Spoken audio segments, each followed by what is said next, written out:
Hi everyone. Today we are going to show you our understanding of what gives Elon Musk his special quality of being able to do everything that he does. Well, he was born in South Africa on the 28th of June in 1971. He eventually migrated to Canada and then the United States, and he has citizenship in all of the above. Along the way, and as of the recording date for this video, he is the founder, CEO, and chief engineer of SpaceX, CEO and product engineer of the electric vehicle company Tesla, and the energy company Tesla Energy, the CEO of Twitter, the founder of the tunneling company The Boring Company, the direct bank X.com, which became part of PayPal, the co-founder of Neuralink, and software companies such as OpenAI and Zip2, and on it goes. Most people are lucky if they manage one career or profession competently, but we really have not seen anything like Elon Musk on this planet, at least not in recent memory. He really is an original, if there ever would be a true definition of the term.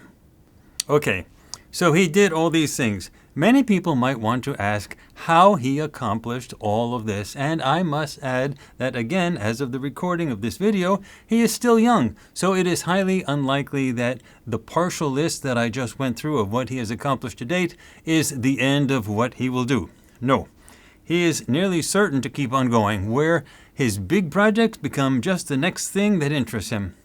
But asking how he accomplished and is accomplishing all that he has and will do is not really what interests us here at Farsight. Rather, our interest is inside his head. It is not how he does it, but rather how he thinks. Let me explain. Providing the subject with power, with drive, with energy, and also giving ideas and inspiration to draw from. You see, when someone accomplishes something truly significant, they have to, manifest it into existence. It is not enough to simply think of something. One has to think of it and then truly and deeply believe that it can happen, and indeed will happen. Now, the person has to know deep down that all of the people who say that the thing is a fool's errand are wrong. The person has to know, again, deep down, that the thing actually is, and it actually exists in the future, and all the person has to do is to make it appear, because the person knows that it already exists in the future. That is how one guides a timeline into the future. You keep your eye on the ball, so to speak, knowing that the pitcher has already thrown the ball and you are just waiting for it to get to you. So you prepare everything as you watch it coming with all of your senses, especially your intuitive senses. All right, so as you can see, I've kept subject X here alongside with subject A, because I do want to emphasize that I did feel like subject X was just a very big part of the decision-making process when there's decisions to be made, pivotal decisions to be made, as subject A is going through this design plan of getting from, through whatever subject A is getting through. So, like the intuitions, a lot of decisions that everyone makes are, based on the intuition of the moment at a time, based on what you've accumulated so far, and subject X is involved in that process. So he's a very big part of subject A, getting from point A to point B to point C to point D, all that stuff. It is never a good idea to bet against such a person. People will always say that such and such a person has really messed up this time, and that the person's dream is a pipe dream. And the people will always say that if they were the person in question, they would know how to do it right.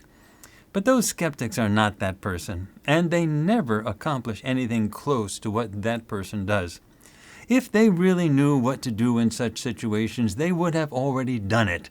The very fact that they are skeptical indicates that they do not see the vision. They do not feel the manifestation in the future. They do not know deep down in their bones that it is real. They believe it not to be real. But a person, such as Elon Musk, doesn't doubt that it can be done. He feels it in the future just like you or I can feel an apple in our hand. He fights for it because he does not doubt it on a very deep level. Most people never truly understand how such a person envisions the future. It's normally the safest bet just to simply wait and see what happens with each new adventure. The great irony, of course, is that no one goes back and reminds people of those who were so critical at the outset of such adventures. The critics are normally forgotten as quickly as the creation of the new reality comes into being. He said, wait, you don't belong with me. How did you get in here? Okay, I am Yemi, and I'm what is called a remote viewer. This practice just so happens to allow me to utilize telepathy, and you are also telepathic. That is how you can see me. I'm not here to harm you. I'm not here to mess up your things. I know you're very precious about the things in your mind and that you're working on. I'm here for knowledge, just like you. He says, okay, just don't touch anything. In a very real sense, a person such as Elon Musk is an intuitive remote viewer. He sees the future, and that future is as real to him as breakfast is real to everyone else. He sees the future and he walks his personal timeline in the direction of that future.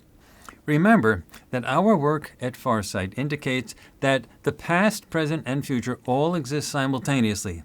It is not that the past is gone and the future is yet to become. Everything exists in the here and now, and remote viewers are trained to perceive those points across time and space, to perceive those points not as theoretical things, not as parts of a mental movie, but as real things, no matter where or when they happen to exist. One way or another, Elon Musk does that naturally, without formal remote viewing training. He perceives it, and then he does it, never doubting that it can be done because he perceives it as already there, somewhere in the future, but still there and real. So the real question that we face as remote viewers here at Farsight is, how is it that Elon Musk can think this way? Is he doing this all by himself, or does he have help along the way, possibly from one or more subjects who he may not even think about, remember, or know that they exist? Is he a true loner? Or is he part of a team that extends their activities across time and space? And if he is part of a team, whether he knows it or not, what is it that they are trying to accomplish? Elon Musk may be their man on the ground, so to speak, but what is the overall goal? What's the plan? What is this Elon Musk phenomenon all about? Like, who or what is doing this, and why?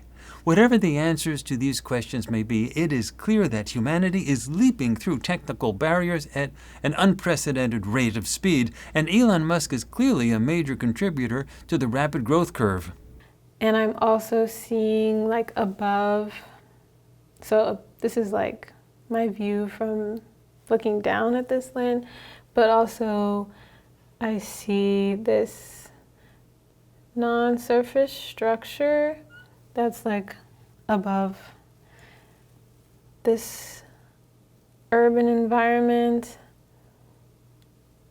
And this structure does have the ability, it seems, to go like higher into space, like it can ascend. And this structure has very, I see the structure moving very fast. It interests us at Farsight to understand what this is all about. What is the big picture? Now, as with all of our projects at Farsight, there is a target. And the target for this project is Elon Musk at the times described in the following moments in his life, and we call each of these moments a focus. Now, focus 1 is Elon Musk when he made the final decision to purchase Twitter. Focus 2, Elon Musk when he decided to start SpaceX. Focus 3, the moment when Elon Musk initially became most involved with Tesla. And focus 5, Elon Musk's most important moment in the most revealing past life relevant to what he is doing in his current life on Earth. Now you may wonder what happened to focus 4. Well, focus 4 involved Elon Musk's initial involvement in Neuralink, and to be honest, Mr. Musk accomplished so many things that we were not able to get to everything. But what we did get to was a lot. What was going on in Elon Musk's head when he initially conceived of or got involved with Twitter, SpaceX, and Tesla? That's enough for any project of this magnitude. It's a tall order. And of course, as with any remote viewing project of any type, we have no way of guaranteeing whether or not our perceptions are correct. But we have a strong track record with remote viewing, and we leave it up to you to take a look at our data and then to make up your own mind.